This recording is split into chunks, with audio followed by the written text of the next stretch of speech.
Hello viewers, আসসালামু আলাইকুম। আপনারা কেমন আছেন? আশা করি ভালোই আছেন। 1 মিনিট ট্রিক্স চ্যানেলে আপনাকে স্বাগত। আজকের পর্বে থাকছে কিবোর্ড শর্টকাট কি এর ব্যবহার। আপনারা আজকে কন্ট্রোল এ বাটন থেকে কন্ট্রোল জেড বাটন পর্যন্ত যতগুলো শর্টকাট কি আছে সবগুলো আমি এই ভিডিওতে দেখাবো। এই ভিডিওটি দেখে আপনারা যদি উপকৃত হন, আপনারা অবশ্যই আমার চ্যানেলটি সাবস্ক্রাইব করবেন। এর পাশাপাশি বেল আইকনে ক্লিক করে রাখবেন যাতে পরবর্তী ভিডিওর নোটিফিকেশন সবার আগে আপনার কাছে পৌঁছে যায়।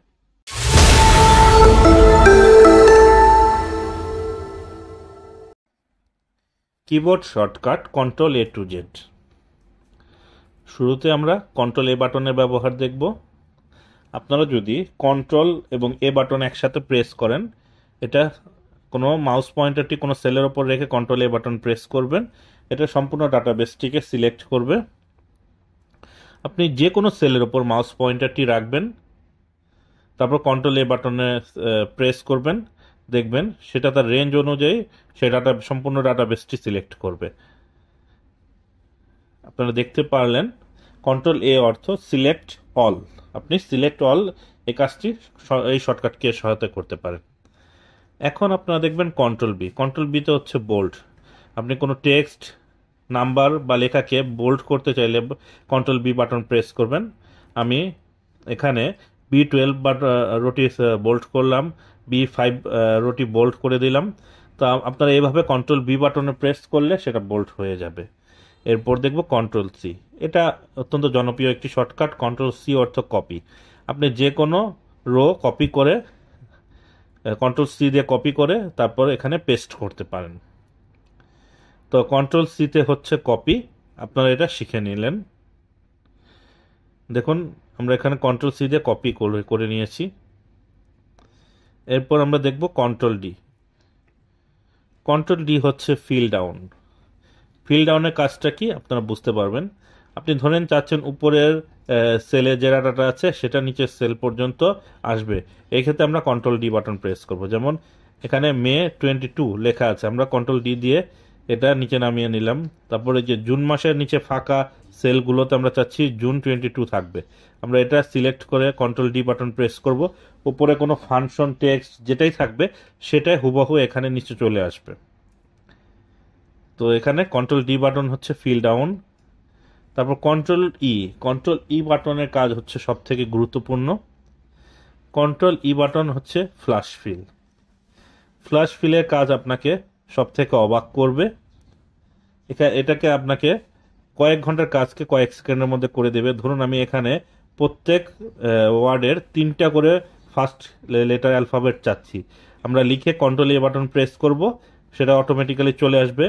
নিচে দেখুন আরেকটি টেবিল দেওয়া আছে, আমরা চাচ্ছি এখানে শুরুর টেক্সটটা ইনার লেখা আছে, আমরা এটা লিখে সিলেক্ট করে কন্ট্রোল ই বাটন প্রেস করব, বাকি টেক্সটগুলো অটোমেটিক্যালি চলে আসবে। তো ফ্ল্যাশ ফিলের আরও ব্যবহার আছে, এটা নিয়ে আমরা একটা ডিটেলস এপিসোড তৈরি করব। এরপর আমরা দেখব কন্ট্রোল এফ। কন্ট্রোল এফ এর কাজ হচ্ছে ফাইন্ড। আমরা কোনো কিছু খুঁজে বের করার জন্য যে পপ আপ উইন্ডোটি আসে ফাইন্ড অ্যান্ড রিপ্লেস, সেটা চলে আসে কন্ট্রোল এফ বাটন প্রেস করলে। তাহলে ফাইন্ড হট, এখানে আমরা যদি MON লিখে সার্চ দিই, নেক্সট বাটনে ক্লিক করি বা ফাইন্ড অলে দিই, এখানে খুঁজে বের করবে যে এটা কোথায় আছে। তো আমরা ফাইন্ড হচ্ছে কন্ট্রোল এফ বাটন প্রেস করলে এই পপ আপ উইন্ডোটি আসবে ফাইন্ড। এরপর আমরা শিখব কন্ট্রোল জি। কন্ট্রোল জি হচ্ছে গো টু। আমরা যদি যে কোনো সেল সিলেক্ট করে কন্ট্রোল জি বাটন প্রেস করি, একটা পপ আপ উইন্ডো আসবে গো টু। তারপর স্পেশাল বাটনে ক্লিক করে আমরা এখান থেকে ব্ল্যাঙ্ক সিলেক্ট করে ওকে বাটনে প্রেস করব। তাহলে এখানে অনেকগুলো ব্ল্যাঙ্ক সেল যেগুলো আছে সেগুলো সিলেক্ট হয়ে যাবে। তো গো টু নিয়ে অনেকগুলো কাজ আছে, সেটা আমরা পর্যায়ক্রমে দেখব। তা আপাতত আপনারা জেনে রাখেন কন্ট্রোল জি বাটনের কাজ হচ্ছে গো টু পপ আপ উইন্ডোকে সামনে আনা। তারপর এখানে যতগুলো কাজ আছে সেগুলো আমরা বিভিন্ন ভিডিওতে দেখে থাকবো। তো কন্ট্রোল জি হচ্ছে গো টু। তারপর কন্ট্রোল এইচ। কন্ট্রোল এইচ হচ্ছে রিপ্লেস। আপনারা কন্ট্রোল এফ দিয়ে ফাইন্ড অ্যান্ড রিপ্লেস যে পপ আপ উইন্ডোটি আনেন, কন্ট্রোল এইচ বাটনে প্রেস করলে সেটার দ্বিতীয় সেলে চলে যাবে, দ্বিতীয় ট্যাবে চলে যাবে রিপ্লেস। এখন মানডে এখানে MON এর পরিবর্তে আপনি কি চাচ্ছেন? ধরুন আমি জুলাই 22, এটার পরিবর্তে আমি যদি ব্ল্যাঙ্ক চাই, এটা জুলাই 22 না, এটা অ্যাকচুয়ালি আমার ডেট ফরম্যাটে দেওয়া। তো আমরা এই ডেটটা কপি করে নিলাম। এখন রিপ্লেস অংশে আমরা যদি এখানে 22-র পরিবর্তে আমরা এখানে 7 মান্থের পরিবর্তে 8 মান্থ দিয়ে দিলাম, তাহলে জুলাইয়ের পরিবর্তে আগস্ট হয়ে গেল।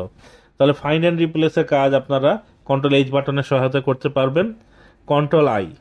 Ctrl+I হচ্ছে ইটালিক, অর্থাৎ বাঁকানো ফরম্যাট। আপনারা যদি কোনো টেক্সটকে একটু বাঁকানো অবস্থায় দেখতে চাচ্ছেন, সেক্ষেত্রে Ctrl+I বাটন প্রেস করবেন, ইটালিক। দেখুন আমি এখানে Ctrl+I বাটন প্রেস করলাম, এটা প্রেজেন্টেশনটা একটু ভিন্ন হলো। তাহলে আপনারা Ctrl+I এর ব্যবহারও শিখে গেলেন।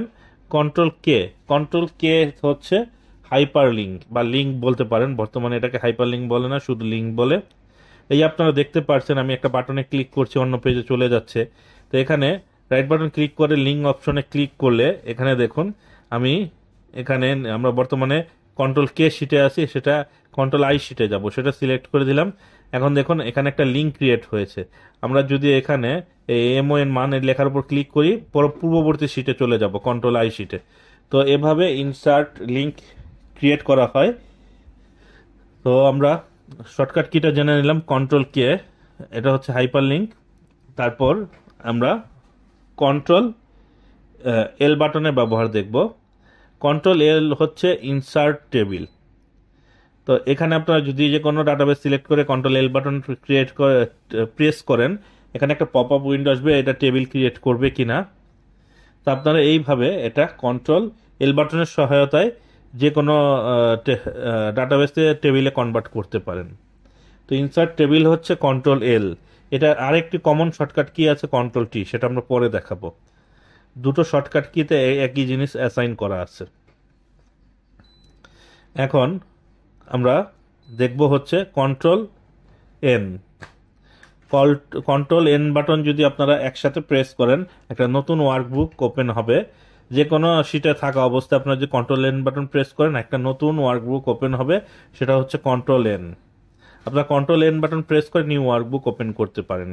Ctrl+O তে হচ্ছে ওপেন ওয়ার্কবুক। Ctrl+O তে আপনারা প্রেস করলে ওয়ার্কবুকের ওপেন পেজে চলে যাবে, সেখান থেকে আপনারা যে অন্য আরেকটি ওয়ার্কবুক ওপেন করতে পারবেন।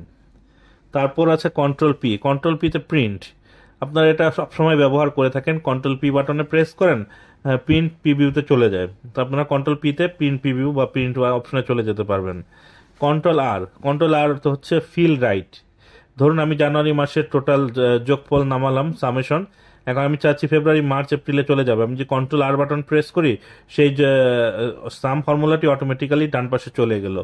তাহলে Ctrl+R হচ্ছে ফিল রাইট। আপনারা ফিল রাইটের ব্যবহার শিখে নিলেন। তারপর আমরা দেখব Ctrl+S এর কাজ হচ্ছে সেভ। এটা সবার কমন কাজ, আপনারা সবাই জানেন। Ctrl+S বাটনে প্রেস করবেন, এটা সেভ অপশনে চলে যাবে। যেহেতু আমার এই শিটটি সেভ করা নেই, তাহলে এখানে এই উইন্ডোটি দেখাচ্ছে। আপনারা Ctrl+S বাটন প্রেস করবেন, সেটা সেভ করে নেবে। Ctrl+T তেও হচ্ছে টেবিল। আমরা এখানে যে কোনো ডাটাবেসকে সিলেক্ট করে Ctrl+T বাটনে প্রেস করব, ক্রিয়েট টেবিল, এই পপ আপ উইন্ডোটি আসবে। তারপর আপনারা ওকে বাটন প্রেস করে সেটা টেবিলে কনভার্ট করে নিতে পারেন। তো আমরা Ctrl+T বাটনের ব্যবহার জানলাম। তারপর Ctrl+U হচ্ছে আন্ডারলাইন। এখানে যে সামেশন দেওয়া আছে, সেটা Ctrl+U বাটন প্রেস করলে একটা সিঙ্গেল আন্ডারলাইন হবে। তো Ctrl+U বাটন প্রেস করলে এটা আন্ডারলাইন হয়। এটা শর্টকাট কি হচ্ছে Ctrl+U। এখন আমরা Ctrl+V হচ্ছে সব থেকে কমন। এটা এখানে লেখা ভুল আছে, এটা হবে পেস্ট। তো এটা আমি আগে ঠিক করে নিচ্ছি। আপনারা কোনো ডাটা বা সেল বা কোনো রো কপি করে Ctrl+V বাটন প্রেস করবেন যে সেলে, সেখানে সেই ডাটাটা চলে যাবে। আমরা কপি করে এখানে Ctrl+V প্রেস করলাম, জানুয়ারি মাসে ডাটাটি হুবহু নিচে চলে আসলো। তো এখানে Ctrl+V হচ্ছে পেস্ট। তো এই পেস্টের ব্যবহার আপনারা সবাই জানেন, এটা করে থাকেন। Ctrl+W কাজ হচ্ছে ক্লোজ ওয়ার্কবুক। আমার এই শিটটি আমি যদি Ctrl+W বাটন প্রেস করে একটা পপ আপ উইন্ডো আসবে, আমি এই শিটটি ক্লোজ করতে চাচ্ছি, আমি ক্যান্সেল দিয়ে দিলাম। কারণ Ctrl+W তে আপনারা ওয়ার্কবুক ক্লোজ করবেন। Ctrl+X হচ্ছে কাট। ধরে নিন আমি জানুয়ারি মাসটা এখানে কাট করে অন্য একটি কলামে বসাবো। আমি এখানে কন্ট্রোল এক্স দিয়ে কাট করে কন্ট্রোল ভি দিয়ে পেস্ট করে দিলাম। তো আপনারা এইভাবে কন্ট্রোল এক্স দিয়ে এই ডাটাবেসটি কাট করতে পারবেন। কন্ট্রোল ওয়াই হচ্ছে রিডো মানে পূর্ববর্তী অ্যাকশনকে কপি করা। আমি এটা ব্ল্যাঙ্ক করলাম ডিলিট অপশনে প্রেস করে, তারপর আমি যে সেলে রেখে কন্ট্রোল ওয়াই প্রেস করব, পূর্ববর্তী অ্যাকশন সে মনে রেখে সেই একই কাজ করতে থাকবে। তাহলে কন্ট্রোল ওয়াই হচ্ছে রিডো। তারপর কন্ট্রোল জেড হচ্ছে আনডু, মানে যে কাজটি পূর্বে আমি করেছিলাম সেটা আমি ধরেন আমি এখানে আমি এটা ডিলিট করে দিলাম সবগুলো। এখন কন্ট্রোল জেড যদি প্রেস করি আমরা সেটা পূর্বের অবস্থায় ফিরে যাব, সেটা হচ্ছে আনডু। কন্ট্রোল জেড হচ্ছে আনডু। তো আমরা এভাবে যেগুলো প্রয়োজন সেগুলো আমরা লিখে রাখবো বা মনে রাখবো এবং কন্ট্রোল এল এবং কন্ট্রোল টি এই দুটো হচ্ছে ইনসার্ট টেবিল, একই কি অ্যাসাইন করা। এর মাঝে আপনার সিরিয়ালে যদি কোনো কি না থাকে তাহলে বুঝতে পারবেন সেটার মধ্যে কোনো শর্টকাট কি আপাতত অ্যাসাইন করা নেই। তাহলে আপনারা শিখতে পারলেন কন্ট্রোল এ থেকে কন্ট্রোল জেড পর্যন্ত কিবোর্ড শর্টকাটগুলো। Keyboard short